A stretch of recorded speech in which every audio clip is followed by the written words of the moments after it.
Paradise Valley Orchards has the banner shown hanging from their store window. Sally is trying to determine how much she will spend depending on how many bushels of apples she purchased. So 1 bushel of apples for only 15 bucks. Write an equation that gives the amount Sally will spend. Y. So Y is how much she will spend.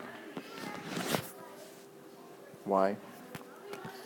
Depending on how many bushels of apples she X purchases. So, if this is related to the number of bushels she purchased, X, how much is each bushel? 15 bucks for every 1 bushel. So if we multiply that by 15, the number of bushels, then we'll know how much it will cost. And doesn't look like there's any starting fees or initial fees, so that's about it. Bam. Complete the graph and table below for this relationship. Well, the number I like to start out with is 0 bushels. Then we got 1, 2, 3, and 4. Well, 0 bushels, it appears, would cost exactly $0. 1 bushel would be $15. 2 bushels would then be $30. 45 for 3 bushels. And finally, $60 for 4 bushels of apples. Alright, let's get this thing graphed. Well, it says X is the number of bushels. So we'll just write this in bushels. He's always hungry, so just bushels. And then the Y is the cost. And we could say each line represents a bushel. 1, 2, 3, 4, 5. Looks like we go up to 10. Up in here. So each line represents 1 bushel. Now here's the nice thing about this is if we let each of these lines, starting with 0, represent $15. So $30 right here. Yeah, then we can find all of these. Yeah, that's good. That's good. But each represents 15 bushels, dollars rather. 150, 180. I don't think we're gonna need to go past that. All right. Well, let's put these points on the line, on the graph, whatever. Well, we know if we purchase 0 bushels, we'll get cost us $0. Make that a little bit bigger. Bam. 1 bushel is 15, 2 is 30, 45, 60, 75, 90, 105, 120, 135. Okay, I missed the mark there. Yeah, whatever. And then finally 150 for 10 bushels. So the next question is, do we connect the points? No, very good. We do not connect the points because a bushel is a bushel. If you purchase half a bushel, they will still charge you a bushel. We know from the previous lessons that the relationship between number of bushels purchased and amount spent is an example of a function. The equation above gives us a rule for how to determine the amount of money spent based on the number of bushels purchased. In a functional relationship represented with an equation, the independent variable represents the input or x value of the function, and the dependent variable represents the output or y value of the function. In a function, the dependent variable is determined by or depends on the independent variable. In our example above, the independent variable is the number of bushels purchased, and the dependent variable is the amount of money spent. The amount of money one spends depends on the number of bushels one purchases. Therefore, the money depends on the bushels. Okay? Another way to say this is that the amount of money spent is a function of the number of bushels purchased. If we think of our input machine, the nuggetizer specifically, we are inputting the number of bushels purchased, and the machine takes that number and multiplies it by 15 to give us our output, which is the amount of money we will spend. Miguel is taking a road trip and is driving at a constant speed of 65 miles per hour. He is trying to determine how many miles he can drive based on how many hours he drives. What is the independent variable right here? Well, the miles is based... Oh, that's true, actually. It is X. But we need a label where the X is, right? So the miles is based on the hours. So which one is independent and which is dependent? The independent is the hour. Miles is which one? Oh, the independent. That's close. The Because the miles is based, or we could replace based with depends on the hour. So miles is dependent. Miles. And independent, therefore, would be hours. In general, it is very rare for time to be depending on something else. Because time just goes on no matter what. Okay? So if you do see time, just kind of assume that it's going to be the independent variable. I'm not aware of us throwing any curveballs like that at you. Ninth graders do, though. They do that funky stuff. All right. Go varsity. Yeah. Complete the graph and table below for this relationship. Make sure you label the columns and axes in your table and graph. All right, well, independent is the x. So we did need that information. That's the hours. And the miles is the y, or dependent. So we can label it over here as well. Miles on the y-axis. And x will be hours over here. Alright. Well, let's look at the number of hours. 0, 1, 2, 3, and 4. Those are pretty good hours. Well, 0 hours would give us, at a constant speed of 65 miles per hour, 0 miles. And 1 hour would be 65 miles. So 2 hours would be 130 miles. 3 hours would be 195 miles. And 4 hours would be 260 miles. No, just Yeah, 260, right? So, now that we have these ordered pairs, we just need to label. Well, we've labeled the x's actually. What we need to do is give ourselves a scale. So each of these can be 1 hour, 1, 2 hours, 4, 6, 8, 10. And each of these, just to make this convenient, can be 65 miles. So this would be 65, then a 130. This one is 260. So 390. Is that what? it ends at 6:50. 650? Yeah. Nice. Wait, what's the next one though? 520? 5:20, and then 6:50. And then thank you. And that's as far as we can go on that, right? Very nice. So let's put these points on here. We got 0, 0, 165, and again, we can kind of use the stair-step method to figure out all of these. But it has a constant rate of change, 65 miles every hour. So we're just going up 65 miles every 1 hour, like the stair steps. Okay. Do we connect the points on these? Yes. Why? Because you have like a half hour. Sure, absolutely. You can have half miles and half hours, so these points in between all exist. Write an equation that represents the situation. Well, we'll write this in the form y equals mx plus a b. Do we know the y-intercept? 0. 0, right? So we can either put plus 0 there or just erase it. What's the sloppage? 65. Yeah, it's the rate. 65 miles per hour. So 65x plus 0 equals y, but again, we don't really need that necessarily. So that's our equation. And in this situation, E, blank is a function of blank. Although we wouldn't fill those with swear words, but sorry. Okay, well, blank is a function of blank, so it's usually the dependent first. Miles is a function of hours. Bam. The average cost of a movie ticket has steadily increased over time.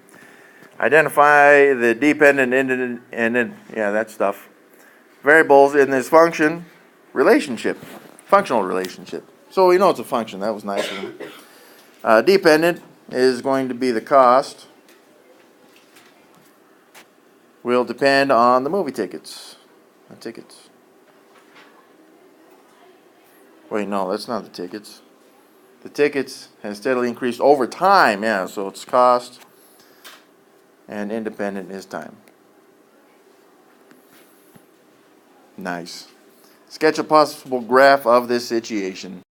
Well, we already know that dependent is cost, so that's our y-axis, cost. And then our x-axis is time. So, we don't necessarily need a scale on this, which would make it a qualitative graph, but we can. So, for example, right now, how much are movie tickets? $10, right?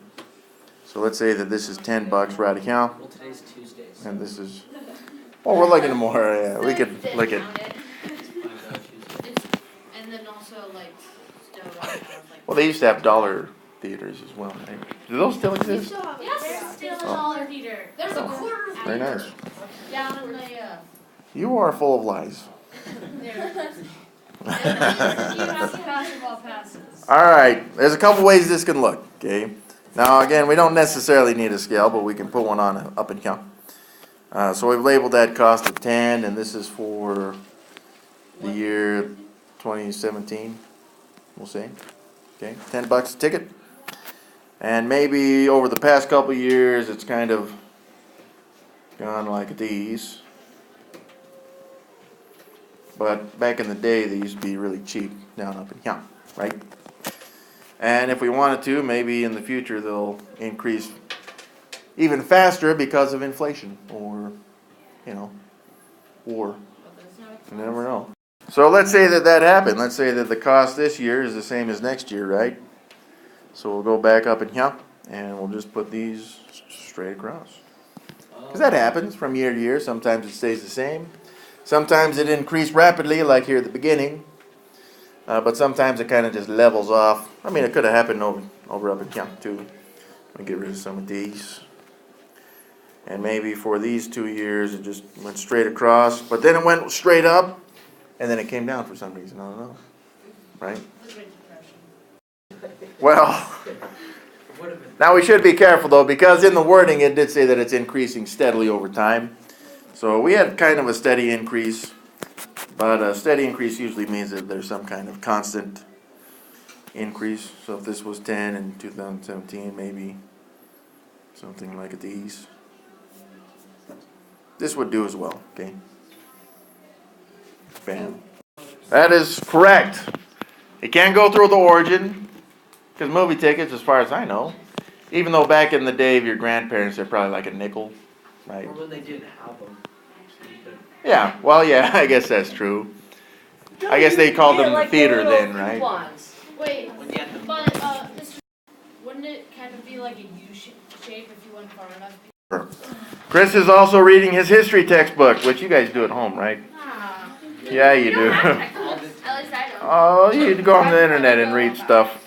For an upcoming test, and can also read 5 pages in 10 minutes. However, Chris is interested in determining how long it will take him to read based on how many pages he has to read. So this is one of those where it does turn around. He wants to know how long it will take him based or depending. So this is how long, looks like how long is in minutes. That's kind of not, So it'd be page and then time. Pages. yeah, so this is minutes. Oh, they listed them backwards, yeah, sorry about that. Minutes is dependent, Oh. But you said time waits for no man. usually, right? This is one of those rare cases. No, they haven't. He wants to know how long it will take him based on how many pages he has to read. So pages is independent in this case. So create a representation, table, or graph of this function in the space below. I don't have space in the space below, so I'm going above. And what do you guys want, table, graph, or equation? Table. A table, no. Equation. A table graph? Equation. An equation table? The equation And table graph. a graph equation? All right. Well, I heard more tables than anything else, so that's what we'll go with. So I think the equation would be a little bit easier. Could I please do the equation? All right, so x and a y. X is our pages. And y is minutes. Okay. Well, here's a value we know. If he reads 0 pages, it will take him exactly 0 minutes. On the other hand, if he reads 5 pages, it will take him exactly 10 minutes. Why didn't I do 1? Because I don't want no stinging fractions or decimals. So if I say that he has 10 pages to read, bam, 20 minutes. And then maybe 20 pages would then take him 40 minutes. Okay? And that would be a nice, accurate representation of Chris and the pages he's going to read in some number of minutes. Of course, the equation would have been y equals, in this case, we want the pages and the minutes. Well, if you only read for 30 seconds. Yeah, y is the minutes, so it's 10 minutes for 5 pages x, so y equals 2x. 2 minutes per page. Yeah, why didn't we just do Equation. that? Why didn't we just do y equals 2x? I mean, that was so simple. Because if we do both, then sometimes You it need to check confuses your people, answer. which makes us feel smarter than we actually are. You need to check your answer, right? You see. Each of the following situations represents a functional relationship, so that's nice, between two quantities. We just have to determine which is dependent and independent variables. The first one has been done for ye. Did it? I don't see that it's done for us, but we can do it. In warm climates, the average amount of electricity used rises as the daily average temperature increases and falls as the daily average temperature decreases. All right. So it looks like electricity will depend, so I'll just put a D next to that, on the temperature, which is independent. The number of calories you burn increases as the number of minutes that you walk increase. So the number of calories will depend on how many minutes you walk. Dependent, independent. The air pressure inside a tire increases with the temperature. Air pressure depends on temperature. As the amount of rain decreases, so does the water level in the river. The water level will depend on the amount of rain. The total number of jars of pickles. I like pickles. I just don't like the sour ones or the pickly ones. I like the Just sweet ones. all of them? No, they're sweet ones. You like cucumbers? I do like cucumbers as well. I like them soaked in stuff too. So, Vinegar? yeah, particularly. So, you like pickles. But like sugary vinegar. All right. Anyways, the total. Oh, vinegar. Yeah, we could trademark that. I think so. Pickles! The total number of jars of pickles I don't like pickles. at a factory can produce depends. Oh, they told us. It depends on the number of pickles they receive. So the pickles they receive depends on the number of jars of pickles that a factory can produce. Wait, no, I have that backwards. Why do they receive cucumbers, not pickles? Because then they make pickles. Right? Well, they make pickles, but they also, Grow pickles.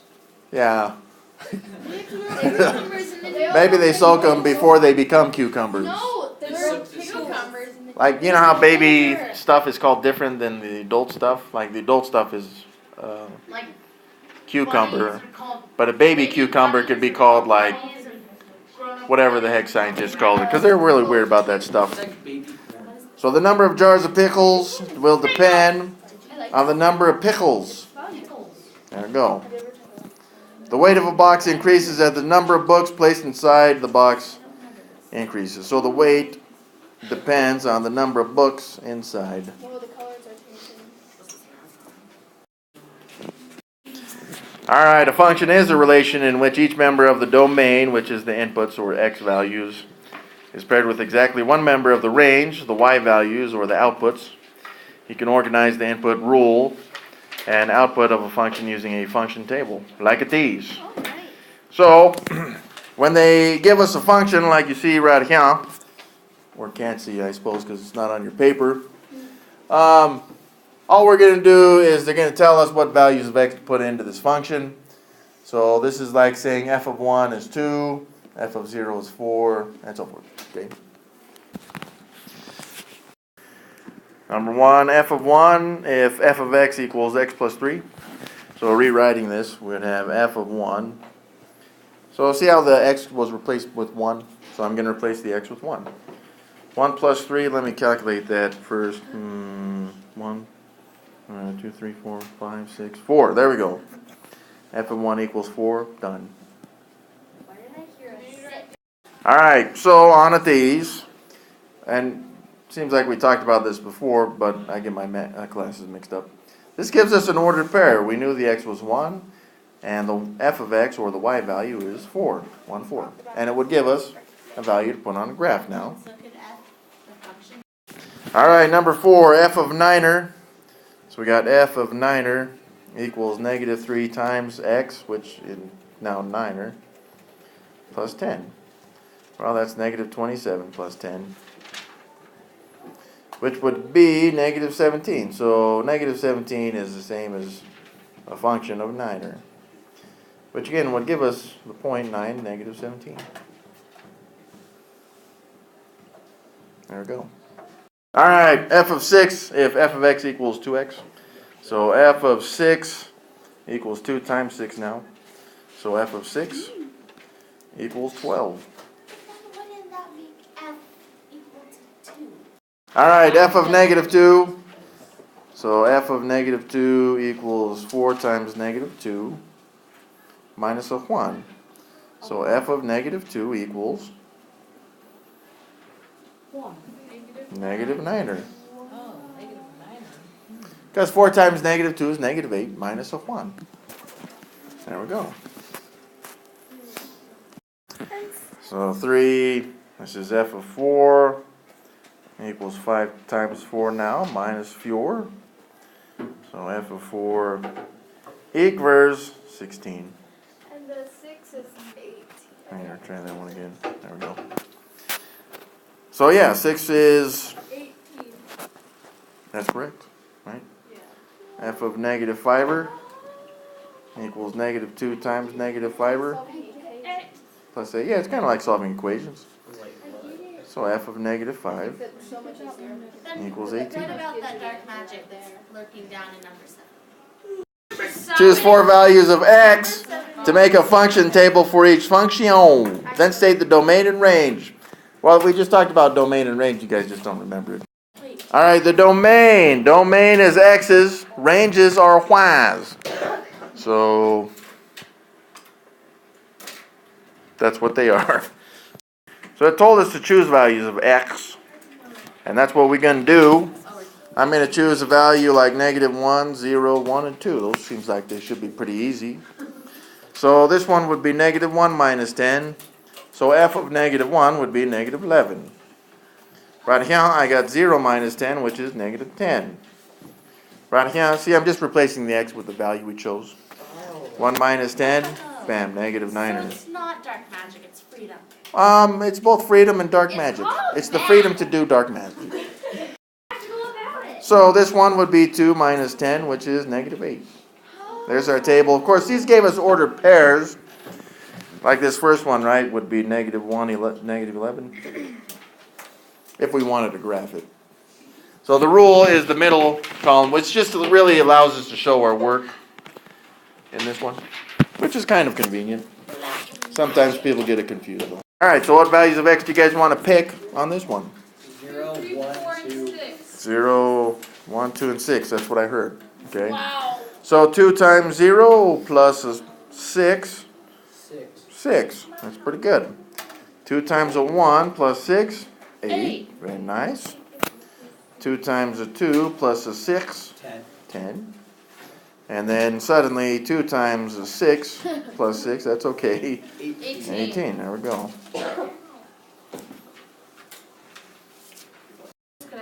Someone tell me some values of x. Negative 5, negative 6, negative 7, negative 8.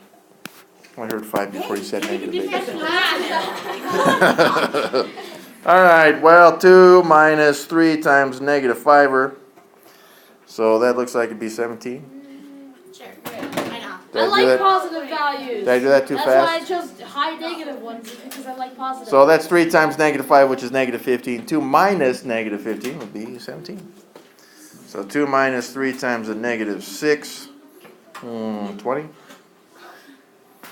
And then 2 times negative 3 times negative 7-ish. 23. And then finally, we got 2 minus 3 times a fiver. It's negative 17. Negative 13. Wait, no, sorry, I did that wrong. Bam.